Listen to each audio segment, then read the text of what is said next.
How Hi, are Sam. you? I'm doing great. You're my first one.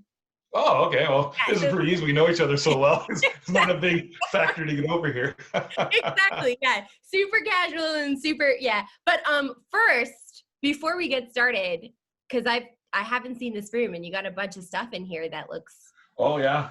Well, when I come home and my suitcase is all full of stuff and that, I brought it all home here. We got lots of things. We got, the sands from Juneau and Omaha and soil from Vimy and rocks from Dieppe. Uh, I got helmets and all the stuff that we can see in the stores there. So I call it my office, but it's more like a little bit of a miniature museum, I guess. No, I had no idea. Oh yeah, we got stuff from Bud, his funeral thing, and Sharon gave me his tie from the Legion, a Welsh regiment bugle. This is neat, Sam. This is a 88 millimeter shell. Can you see that? Wow. Yeah. That's an 88 millimeter. Yeah. Where'd you pick that up? Sorry? Where'd you pick that up? I got that in Holland at Overloon. Oh. Yeah, Overloon. Luke saw that you were there with me on that tour, I think 15. Yeah. Luke was my driver, and he saw that I wanted it, and I was in a rush, and he went back and got it for me and surprised me with it. Yeah, I know. He's such nice guys, eh? So I just thought this setting would be good for a video of remembrance, Absolutely. Absolutely. What's your, speaking, the 88 millimeter shell you have there, I'm pretty sure that on my YouTube channel, I have a video of Bud talking to you about that 88 millimeter. That's the shell. That was the next day I had it. And I thought, well, what better to have Bud explain the German tanks versus the Sherman and have one of their shells in mine. That's exactly the video, Sam. That's the shell. Yeah. That's good. What's your favorite piece in your collection? Oh boy. That's a hard question. Yeah. It's really hard. Maybe this, and has nothing to do with me, but this is Alan Affleck. He was a Cameron Highlander, and he died at Portville, and his family entrusted me with his medals and so forth. So I got them all put into a shadow box here and that. So I think if I had to grab one thing out of his office as the house was burning down, it'd be this, because the other stuff's replaceable. So his family they weren't really sure. Can you see his picture there? Yeah. They weren't really sure what to do, and they were all apart, and so they basically said, if you don't take this, it's going to get lost. So I just hearing that, well, me, I went and got all the medals professionally laid out and that. So I said, hey, it's always here if you need it back. It just takes a phone call, but I'm the keeper of his medals and his memory, I guess, so that'd probably be it. Yeah. Oh, what's his name? Alan Affleck.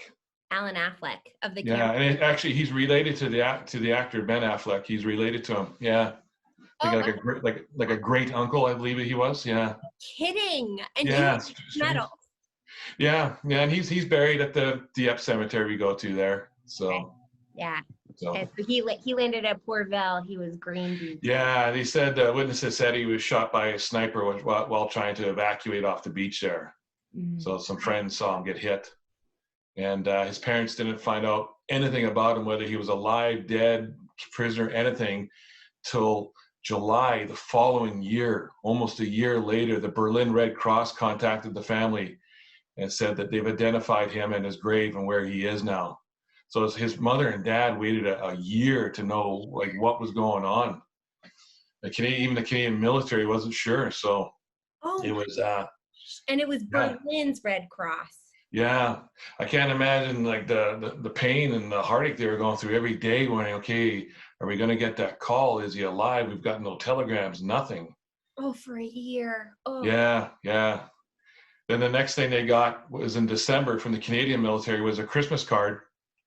And in the card, the military recognized it would be a tough Christmas for the family, knowing that he was, had given his life for his country and how different Christmas was going to be. I remember reading that story. So, yeah, it's kind of sad. His story is not a good story, but I always take people to his grave when we're there because I know so much about his story. You know what you and I do? We bring that down to a personal level, right? We put a name and a face to this. You know, it's not a stone just with a name engraved on it. This is a real somebody you need to know about. So, yeah. So no, it's a little, little like my own little store going here. The only problem is nothing's for sale. Oh, that's funny. Museum. It's a museum. Yeah. Before we get started, so how long you've been a guide, an international guide with the Battlefield Tours of Canada since 2009. 2009. Yeah. The first tour was 2009 with your dad. Yeah. And then the big one came next year, to 2010, the 60th of Holland. That was yeah, the next one. Then we did the 65th and so forth. So yeah, it was working with your dad first in 2009. That was my first interaction with the Battlefield Tours. Wow. So and you've done so much since, like 10 plus years. That's yeah, we've done a lot in 10 years, haven't we? And I know right now it really plays on us because we can't do it, but yeah, you and I and your dad have encountered a lot of stories and a lot of people. Yeah. So first question is, what does Remembrance mean to you? Yes, and I think to answer that question properly, I have to tell you how I came about that answer. And it started when I was very young. I was in grade school, and I'm thinking grade 3 or 4. And our teacher said that we were going to go on a field trip this Remembrance Day to a veterans hospital. And all those words were lost on me. The word Remembrance Day, for the most part, veterans, wasn't quite sure what that meant. And the Veterans Hospital was called Deer Lodge Hospital in Winnipeg, which is still here today on Portage Avenue. And we were told that we were going to pair up with a classmate. We were going to draw some pictures of some poppies, and we literally had to be shown what poppies looked like to do so. And we were going to go down to the hospital and meet these veterans, as we were told, and present this to them and chat with these men. So I remember the day very well. My classmates and I, all of us, were walking down a hallway in this large complex. And then we came in, we turned into this large opening, this group room. And inside the room was a semicircle of men. Most of them, if not all of them, were in wheelchairs. And we walked in right away. And as we got a little closer, I realized that a lot of these men were missing legs and arms and had very bad injuries on their face and so forth. And it was quite intimidating at the time, only being 7 or 8 years old, and seeing human beings like this. I had never seen that before. And we did what we were told to do. I remember I sat down with my friend in front of a man who was in a wheelchair. I remember his sleeve was pinned up to his elbow. He had no left forearm. He was missing his right leg. That pant leg was pinned up to the knee, and he only had one foot resting on his support of his wheelchair. And I was very quiet at the time because I was trying to figure out what happened to these men. And I remember he was a very nice man, quiet, but he did smile and he did answer our questions. You have to understand, at 7 or 8 years old, we thought the war was literally cowboys and Indians fighting, like we had seen on TV. I did not know what war really meant, and neither did most of my classmates. And it wasn't any of our parents' fault for not teaching us. That was a strong topic for a young age. So we presented him our little pictures of poppies that we drew, and we weren't really sure what to ask him. We asked him if he had family and how long he had been here for, and we concluded our visit, and we shook his hand and said, hope Remembrance Day goes okay. And we really didn't know what that meant.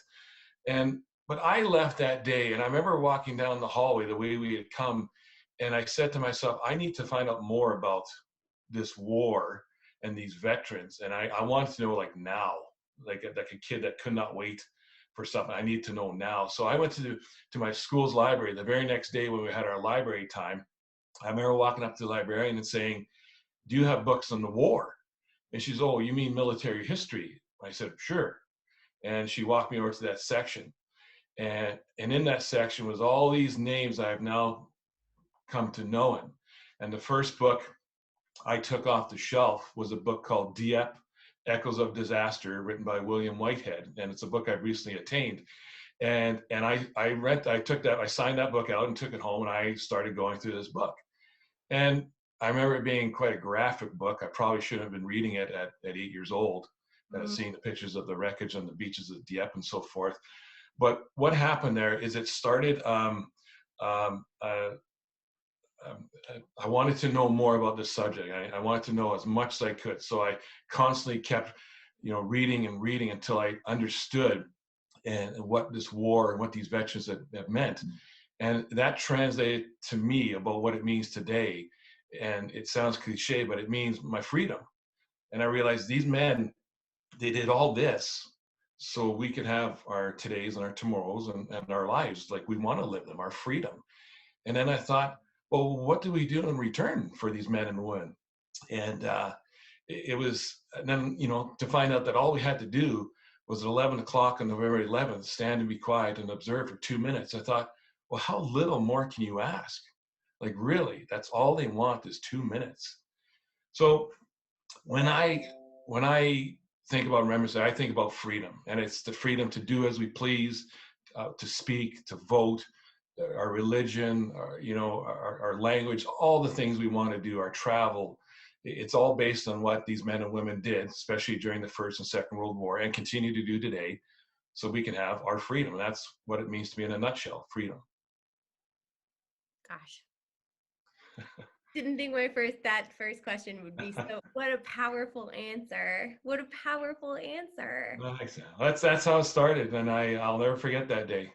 I know my parents were a little concerned that all I would take out from the library is military history books and planes and tanks and ships and soldiers, and they thought, oh boy. And then they realized later it wasn't that angle I was after. It was the personal angle of the hardships and sacrifice given up, not only on the battlefield but at home. The people losing dads and brothers and uncles and husbands. It's just like unbelievable. Yeah. And they volunteered. Yeah. Wild. Do you keep in touch with the Deer Lodge at all, or have you been able to reach out to that veteran ever again? No, I often wondered maybe I should have wrote this man's name down. I maybe should have had a way I could trace back to him. I didn't at the time. Again, I was just so young. My mind wasn't thinking that far ahead. But the Deer Lodge now is obviously still there. Many veterans, of course, who spent a large portion of their life after the war due to the injuries they had there are now gone. I think they're literally down to extremely few there at this point, and they're only World War II veterans, of course. It's an interesting note about the Deer Lodge Hospital is that it was opened up by the famous British RAF ace Douglas Bader. Oh wow! I believe in the late 50s, early 60s. He was there to cut the ribbon on the hospital there, which is kind of interesting. So, but it's still there today. It's a lot different than it was when I was a child going there. But yes, a lot of these men spent a lot of their lives there after the war, and it was a shame. It was a real shame. So. Wow. So I guess that leads into the second question, if you're ready for the second question. Yeah, the second question is, who needs our support at this time? And I think it's a multi-pronged question because a lot of people do right now. Now, if I looked at it in terms of what you and I do, tour guiding internationally with the battlefield community, a lot of places we go are in trouble right now, financially, and it's due to the reasons that we know. The numbers of people allowed into these facilities is extremely low, or they're closed outright. Now, whether we're talking about a favorite lunch stop, that we go, or one of the museums, the many museums that we frequent, or some of the artifact shops, like Steve Douglas's British Grenadier bookshop in Ypres. Word has it that it's become very difficult for him to keep his doors open and pay the rent. And that one hit me because Steve is one of my first stops to take the group when we're in Ypres, and we're very close to the Menin Gate. He's wonderful. He's Canadian. He's from Kitchener. People go flocking in there to ask him questions after he's got this or this, and to hear that he's having issues, that was a shame, because I think there's only so much we can do. But my advice would be to people is that if you want to help, you can do so, I guess, in different ways. My one thought that is, if we're using online, for example, well, purchases, if you're looking for something, can be made online. I don't see why not. If you're contacting Steve Douglas himself, that if you're looking for something particular and he has it, you can do a transaction, electronically and get that shipped home. It's different than not walking through his front door. But personally, I'd like to see Steve again and take more people to the store to experience what he has to offer and show them next time we're there. I don't want these places to all be gone because of what's happening right now. So if it means spending a little now so it's there tomorrow, then my advice to you is please do. I definitely will be doing myself. So yeah, so help those that you can. I know it's tough to help the museum, but hey, if you can make a small donation online to help the museum keep their lights on, keep some staff there during this difficult time, then let's do it, because it'll make our experience going back there so much more richer when we are. And you'll be able to enjoy that. The people coming will be able to enjoy that together. Amazon does not have what a gentleman like Steve has in his shop. No. If you're looking for that rare book, or you're looking for a cat badge, or you're looking for just something you see online that he has, then do it. Amazon's going to be there after all this is done. These little guys, local guys who have meant so much to their little area, might not be if we don't help now. That's right. Every little bit will help, for sure. Yeah, for sure. And I mean, it's not just Canadians that go into his shop. It's just awesome that he is Canadian and has this Canadian background, but I think the majority of the people that he sees in there are British, German, Australians, Belgian. Correct. So yeah, and he treats them all the same. He's always so generous with his time. Yeah. That's why I think now we need to be generous with our time and maybe a little bit of our wallet to help him out. It's just simply a business transaction. We're not giving donations. We're just supporting his business. That's all we're doing. So Sam, you had that last question. Question. Yeah, last question. You say the tough ones for the last. So here we are in the middle of all this.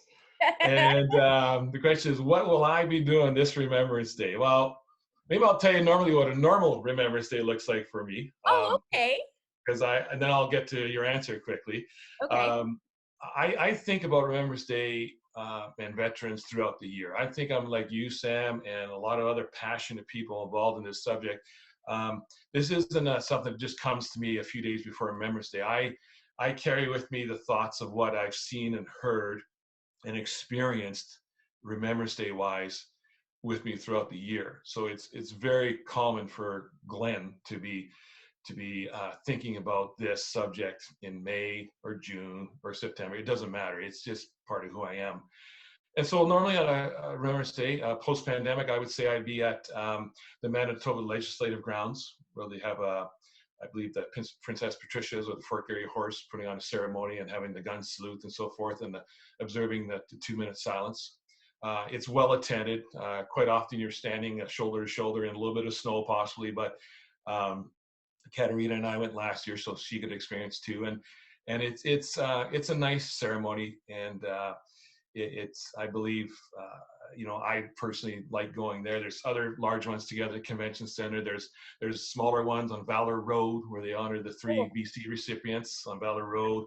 So Winnipeg is very rich, with the Fork Area Horse, the Princess Patricia's, the Queen's Own Cameron Highlanders, the Royal Winnipeg Rifles. We have a rich regimental history here, so there's a lot of stuff to take in, what you choose. So that's what I normally would have done. I would have encouraged friends or coworkers to come join, if possible, to share in the act of remembrance. This year with the lockdown, there's no gatherings outside larger than 5 or an inside. So obviously that's suspended the Remembrance Day ceremonies for the most part, which will be a first in my life and probably most people here in their lives.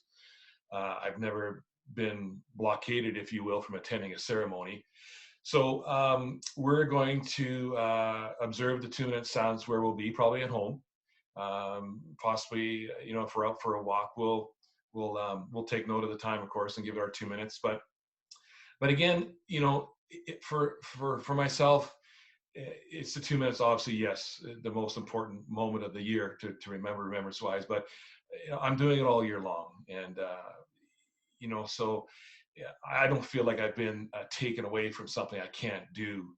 It's inside you, and you're there to be free to do it as you choose. And I think we'll do it on our own, and think about, again, the people I've met, the veterans over the years, and the stories they've told us, and the experiences we've shared with them, and the loss that we've seen. Will be very easy for people like you and I, Sam, to realize Remembrance Day. And if I could probably end it on that, I always like to say that not everybody shares as much passion about this subject as you or I, and a lot of people we know, including the families that come with us. So I say that if you do encounter somebody who maybe just doesn't fully understand or appreciate Remembrance Day, maybe share with them a little bit of what you know, what you or I know, and just in a way that it jogs them to think, okay, there's a lot more to the subject that you need to give time to. You need to fully understand, regardless of where you are in your life, that you're here because of what's happened in our past. Again, that freedom factor.